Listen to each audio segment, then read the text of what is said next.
Hello friends, সবাইকে welcome জানাই নতুন একটি ভিডিওতে। এই মুহূর্তে যে গুরুত্বপূর্ণ আপডেটটির দিকে আমরা নজর রাখবো সেটি হচ্ছে প্রাথমিকে পুনরায় চাকরি নির্দেশ দিলেন কলকাতা হাইকোর্ট। প্রাথমিক শিক্ষক নিয়োগের নতুন নির্দেশ দিলেন কলকাতা হাইকোর্টের সিঙ্গেল বেঞ্চ।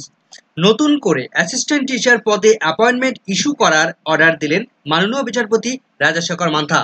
কারা নতুনভাবে এই চাকরির সুযোগ পেলেন, কতজনকে অ্যাপয়েন্টমেন্ট দেওয়ার নির্দেশ দিলেন, কি নির্দেশ দিলেন, অর্ডার কপিতে কি অর্ডার দিলেন মাননীয় বিচারপতি রাজাশেখর মান্থা, রিক্রুটমেন্ট প্রসেসে ভায়োলেশন হয়েছে সেটা কলকাতা হাইকোর্টে জানিয়ে চাকরি ছিনিয়ে নিলেন মামলার পিটিশনাররা।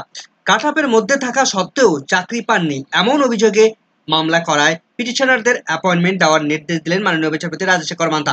তো বিস্তারিত দেখে নেব আমরা অর্ডার কপির বিস্তারিত কি রয়েছে। ভিডিও শুরু করার আগে বলে রাখবো বন্ধুরা, যারা চ্যানেলটিতে নতুন আছেন অবশ্যই একটু সাবস্ক্রাইব করে রাখার অনুরোধ রইল, পাশে থাকা বেল আইকনটি অবশ্যই অন করে রাখবেন পরবর্তী এই ধরনের আপডেট সঙ্গে সঙ্গে পাওয়ার জন্য। তো চলুন বন্ধুরা ভিডিওটি শুরু করা যাক।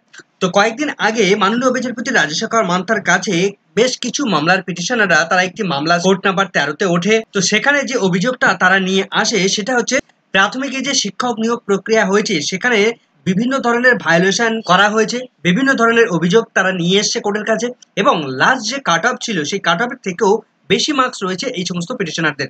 তার ফলে এই সমস্ত পিটিশনাররা তারা চাকরির দাবি জানিয়েছেন। প্রাথমিকে অ্যাসিস্ট্যান্ট টিচার পদে, শিক্ষক নিয়োগের পদে তারা চাকরির দাবি জানিয়েছেন। তো সেই মতো মাননীয় বিচারপতি রাজশেখর মান্থা তিনি সমগ্র বিষয়টা ভেরিফিকেশন করে দেখেছেন যে তারা একদম ঠিকঠাক কথা বলছেন, তার ফলে তাদের কিন্তু চাকরির নির্দেশ দিয়ে দিলেন। তো সরাসরি আমরা অর্ডার কপিটা দেখে নেব যে কি নির্দেশ তিনি দিলেন। তো এই মামলার পিটিশনারদের পক্ষ থেকে কে কথা বলছিলেন এখানে নামগুলো রয়েছে, ঋত্বিক চৌধুরী রয়েছে, পূর্বা বিশ্বাস রয়েছে, জ্ঞান প্রকাশ রয়েছে, দীপঙ্কর ঠাকুর রয়েছে। তো সরাসরি আমরা মূল বক্তব্যের দিকে চলে যাব, কি অর্ডার দিয়েছেন মাননীয় বিচারপতি। তো বিস্তারিত প্রথম যে পয়েন্টটা রয়েছে সেখানে আমরা দেখতে পাচ্ছি, the petitioner participated in the recruitment process for the post of assistant teacher. এই যে পিটিশনার তারা প্রাথমিকে অ্যাসিস্ট্যান্ট টিচার পদে শিক্ষক নিয়োগের জন্য তারা রিক্রুটমেন্ট প্রসেসে অংশগ্রহণ করেছিল, conducted by DPSC district primary school council north চব্বিশ পরগনা ইন দ্য ইয়ার 2009। অর্থাৎ 2009 সালে নর্থ চব্বিশ পরগনার ডিপিএসসি তারা যে রিক্রুটমেন্ট প্রসেসটা কন্ডাক্ট করেছিল সেখানে এই সমস্ত পিটিশনাররা তারা অংশগ্রহণ করেছিল। কিন্তু 2009 সালের এই পরীক্ষায় বসতে গেলে মাধ্যমিকের মার্কসের উপর বেস করে তার একটা কাট অফ নির্ধারণ করা হতো। সেই কাট অফের বেশি মার্কস যাদের থাকতো তারাই একমাত্র এই 2009-এর পরীক্ষা দিতে পেরেছিলেন। এরপর যেটা বলেছে, দ্য পিটিশনার্স চ্যালেঞ্জ দ্য সেই recruitment process on various ground. যারা পিটিশনার রয়েছেন তারাই 2009 সালের রিক্রুটমেন্ট প্রসেস, নর্থ চব্বিশ পরগনার রিক্রুটমেন্ট প্রসেসটাকে বিভিন্ন গ্রাউন্ডে, ভেরিয়াস গ্রাউন্ডে তারা চ্যালেঞ্জ জানিয়েছে।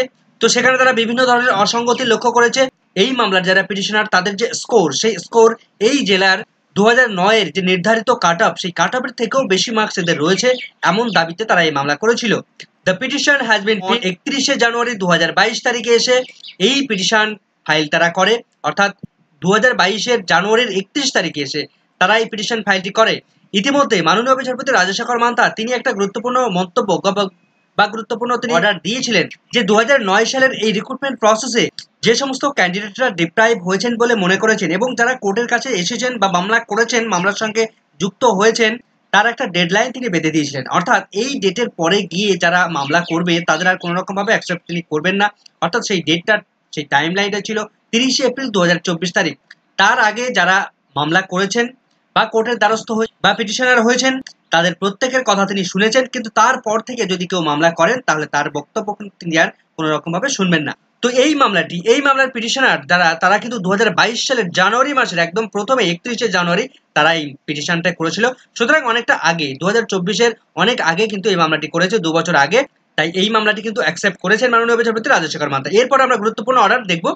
The petitioner is therefore covered under the order dated 25শে এপ্রিল 2024 তারিখ ইন, এখানে একটা মামলার পিটিশন নাম্বার দেওয়া রয়েছে WPA নাম্বার 20966 2022-এর। যে মামলাটি পিটিশনার রয়েছেন Kakoli Mondal versus state of West Bengal. তো এই 25 তারিখে কি অর্ডার দিয়েছিলেন এক ঝলকে যদি আমরা একটু দেখি, সেদিন মাননীয় বিচারপতি রাজশেখর মান্থা তিনি কিন্তু সুপার নিউমেরারি পোস্ট সেখানে ক্রিয়েশন করা হয়েছিল সেটা কিন্তু তিনি তার অর্ডারের মধ্যে উল্লেখ করেছেন। সেখানে দেখা যাচ্ছে যে 2605টি সুপার নিউমেরারি পোস্ট এখানে ক্রিয়েট করা হয়েছিল। নর্থ চব্বিশ পরগনায় তারা এই পোস্ট ক্রিয়েট করেছিল। তো নর্থ চব্বিশ পরগনায় সেই সময় টোটাল 800 ভ্যাকেন্ট পোস্ট ইতিমধ্যে পড়ে রয়েছে। সেই 800 ভ্যাকেন্ট পোস্টের মধ্যে সেখানে দেখা যাচ্ছে যে ডিপিএসসি নর্থ চব্বিশ পরগনা 800 পোস্টের মধ্যে টোটাল 475টি পোস্ট বর্তমানে পড়ে আছে, বর্তমানে ভ্যাকেন্ট অবস্থায় পড়ে আছে 475টি পোস্ট। একটু আগে আমি যেটা বলছিলাম যে একটা ডেডলাইন তিনি বেঁধে দিয়েছিলেন মাননীয় বিচারপতি রাজশেখর মান্থা। এখানে দেখুন 30 নয়, এখানে 31শে মার্চ 2024 তারিখের মধ্যে যারা রিট পিটিশন ফাইল করেছেন এগেইনস্ট অ্যাভেলেবেল ভ্যাকেন্সি যা ছিল তাদেরকে প্রত্যেককে অ্যাপয়েন্টমেন্ট দেওয়ার নির্দেশ তিনি দিচ্ছেন, অ্যাকোমোডেট করার নির্দেশ তিনি দিয়েছেন। তো সেখানে নর্থ চব্বিশ পরগনা ডিপিএসসি কে নির্দেশ এসেছিল যে তারা রিটেন টেস্টে কত পেয়েছে, রিটেন পরীক্ষায় কত পেয়েছে, অ্যাপটিটিউড টেস্টে কত পেয়েছে, ইন্টারভিউতে কত পেয়েছে, সেটা পাবলিশ করতে হবে তাদের ওয়েবসাইটে ডিসেন্ডিং অর্ডারে। এবং সবথেকে গুরুত্বপূর্ণ যে অর্ডারটা দিয়েছিলেন আফটার ভেরিফিকেশন অফ রেকর্ড, তাদের অল রেকর্ড ভেরিফিকেশন করে রিট পিটিশনার যারা রয়েছেন এবং অ্যাডেড পার্টি যারা রয়েছেন শ্যাল বি অ্যাকোমোডেট, তাদেরকে অ্যাকোমোডেশন দেওয়া হবে and given letter of appointment, তাদেরকে অ্যাপয়েন্টমেন্ট দেওয়ার নির্দেশ তিনি দিয়েছেন। এবং সেখানে একটা ওয়েটিং লিস্ট পাবলিশ হবে এবং সেই ওয়েটিং লিস্টটা পরবর্তীতে যখন ভ্যাকেন্সি ক্রিয়েট হবে তখন সেই ভ্যাকেন্সিটা এই ওয়েটিং লিস্ট ক্যান্ডিডেটের থেকে নিয়োগ করা হবে। তো আগের এই 25 তারিখের অর্ডারের মতোই আজকেও কিন্তু মাননীয় বিচারপতি রাজশেখর মান্থা তিনি এই বর্তমানে আপডেটে আমরা চলে এলাম। এবং এখানে যেটা বলা হচ্ছে he is also within the cut off date mention in the aforesaid order, অর্থাৎ তিনি যে কাট অফ ডেট ফিক্সড করে দিয়েছিলেন 31শে মার্চ 2024 তারিখে, তার আগে যারা এই মামলার পিটিশন করেছেন তাদেরকে তিনি কনসিডার ক্ষেত্রেও তিনি এই মামলার পিটিশনারদের ঠিক একই রকম ভাবে তিনি কনসিডার করলেন। এবং সবথেকে গুরুত্বপূর্ণ তিনি নির্দেশ দিচ্ছেন hence the petitioner shall be entitled to appointment on the same term and conditions as mention in the aforesaid order, অর্থাৎ এর আগে যিনি অর্ডার দিয়েছিলেন সেই অর্ডার যেমন ভাবে অর্ডার দিয়েছিলেন ঠিক একই রকম ভাবে এই মামলার পিটিশনার যারা রয়েছেন তাদেরকেও তিনি একই টার্ম এবং একই কন্ডিশনে একইভাবে অ্যাপয়েন্টমেন্ট দেওয়ার নির্দেশ তিনি দিচ্ছেন। The documents of the petitioner shall be verified carefully by the chairman DPSC north চব্বিশ পরগনা ডিপিএসসি চেয়ারম্যান তিনি ভেরিফাই করবেন এই মামলার যারা পিটিশনার রয়েছেন তাদের সমস্ত ডকুমেন্টস ভেরিফাই করে তারপর তাদেরকে অ্যাপয়েন্টমেন্ট দেওয়ার তিনি নির্দেশ দিচ্ছেন। The petitioner shall submit his documents by Monday and the respondent shall scrutinize the same and take step in accordance with the order dated 25 April 2024, অর্থাৎ 25 এপ্রিল 2024 তারিখে মাননীয় বিচারপতি তিনি যে অর্ডার দিয়েছিলেন এখানে যে স্টেপগুলো তিনি গ্রহণ করার কথা বলেছিলেন ঠিক একই রকম ভাবে এই মামলার ক্ষেত্রেও তিনি একই রকম ভাবে তারা স্টেপ গ্রহণ করবে, স্ক্রুটিনাইজ করবে তাদের ডকুমেন্টসগুলো এবং সমস্তটাই আগামী মন্ডের মধ্যে কমপ্লিট করার নির্দেশ তিনি দিয়েছেন। উইথ দ্য অ্যাফোরসাইড ডিরেকশন, পরের এই সমস্ত ডিরেকশন তিনি দিয়ে the writ petition is allowed, সমস্ত রিট পিটিশনটা তিনি গ্রহণ করছেন। There shall be no order as to costs other, অন্য কোনো রকম ভাবে অর্ডার দেওয়ার প্রয়োজন নেই। অল পার্টিজ, সমস্ত পার্টিকে এই সার্ভার কপি এবং এই downloaded copy official copy serve করার নির্দেশ তিনি দিচ্ছেন।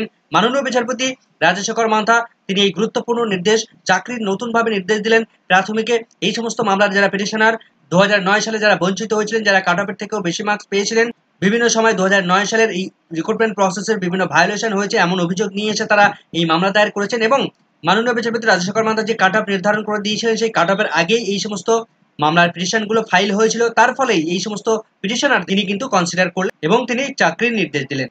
তো পরবর্তী আপডেট পেলে অবশ্যই আপনাদের সঙ্গে শেয়ার করবো। এই মুহূর্তের এই ভিডিওটি ভালো লাগলে অবশ্যই একটু লাইক এবং কমেন্ট করে যাবেন। চ্যানেলটিতে নতুন হলে অবশ্যই একটু সাবস্ক্রাইব করে রাখার অনুরোধ রইল, পাশে থাকা বেল আইকনটি অবশ্যই অন করে রাখবেন পরবর্তী ধরনের আপডেট সঙ্গে সঙ্গে পাওয়ার জন্য। সকলকে ধন্যবাদ।